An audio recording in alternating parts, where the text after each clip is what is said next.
Welcome to Counter Narrative News, bringing you daily news today on Wednesday, 22nd of February 2023. Biden has made an important speech on the Ukraine conflict, as has Putin being obviously the aggressor in the conflict in his project of invasion, occupation and annexation. Will be making a much more longer commentary with a review of the last 12 months of the outbreak of this conflict this weekend, which will be released on Saturday. So we'll be withholding further commentary until then. So please be patient and look out for that. But going to Kenya, there has been some investigations and now prosecutions of several people who are supervisors employed by major tea farm companies who have been engaging in sexual harassment and assault. Companies like Sainsbury's, Lipton Tea, Tesco, Unilever, very much leading outlets and companies based in the West, make a lot of money through exploitation of the labor of these mainly women tea pickers, women who pick the tea leaves from the bushes on these tea farms.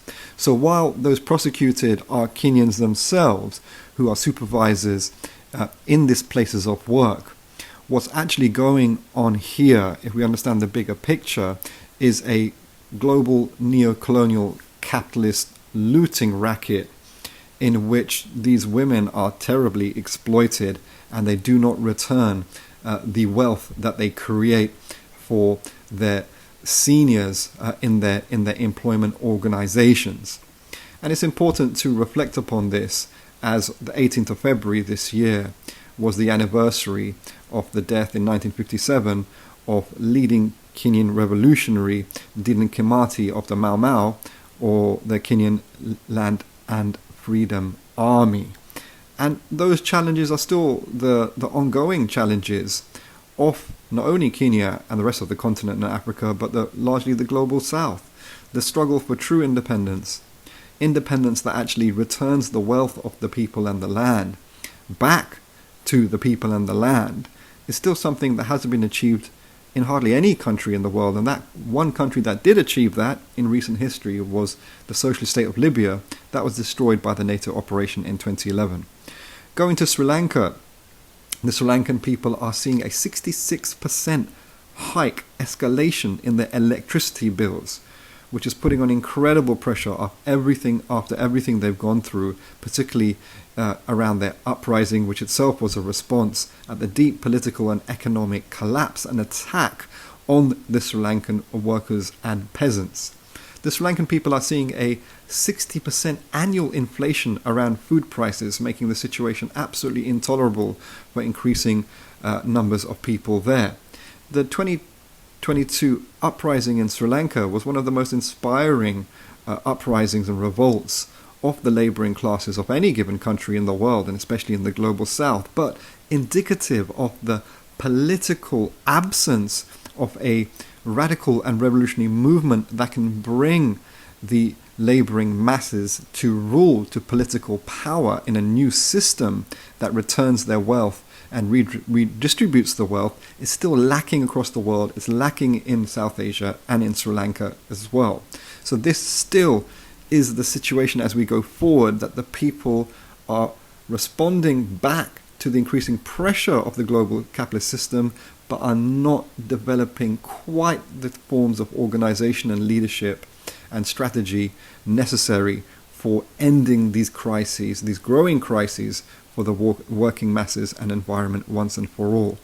Going over to Peru, back in 2014, illegal loggers killed 4 members of the Ashaninka ethnic community, indigenous leaders of this community defending their territory and their homeland against this illegal logging.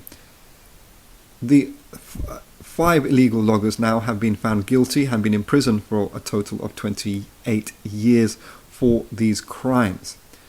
In 2015, the Ashaninka community were given land rights to their territory, which is tens of thousands of acres on the Peruvian side of the Peruvian-Brazilian border.